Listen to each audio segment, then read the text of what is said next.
அதான் மச்சான் இந்த வாட்டி சிஎஸ்கே டிக்கெட்டு அடே ஷாப் இந்த சைடில் ரெஸ்ட்ரிக்ட் பண்ணிக்குது அந்த சைடில் நடந்து போ. போன மாசம் வரைக்கும் இப்படி தான் நடந்து போயிட்டு இருந்தேன். இப்போ என்னாச்சு? அதான் சாப் இந்த ஐபிஎல்ல டாட் பால் போட்டால் மரம் நட்டுக்கு தான் சொல்லிச்சுல சாப்.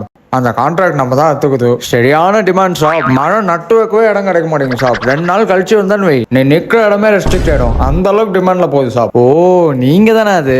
அவ்வளோ வேலை இருக்குமானே? அட்டே அவ்வளோ வேலைலாம் இருக்கா சாப். இந்த இடத்த பார்த்தல இந்த மொத்த இடமும் சேர்த்து ஐபிஎல் இருக்கிற எல்லா டீமும் குத்துக்குது சாப்.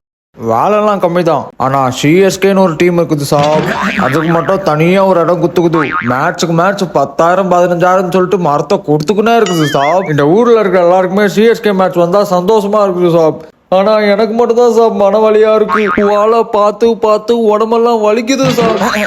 இத்தனை நாள் ஏதோ 10,000 15,000 மரம் குத்துனது சாப். நேற்று ஒரு மேட்ச் முடிச்சுட்டு 25,000 மரம் கொடுத்துட்டு பண்ணி என் உடம்பெல்லாம் வலிக்குது சார். சரி விடுங்கண்ணா, உங்களுக்கு என்ன கஷ்டமோ? பார்க்க கலப்பா இருக்கீங்க. இந்தாங்க ஒரு 10 ரூபா டீ குடிச்சிட்டு வாங்க போங்க. அரே சாலே நானே நடக்கிற பிசினஸ்க்கும் இன்கம் டாக்ஸ் கணக்கு போட முடியாம கஷ்டப்படுது. எனக்கு 10 ரூபா டிப்ஸ் கொடுத்து என்ன அசிங்கப்படுத்துதா? ஓடு ஓடு.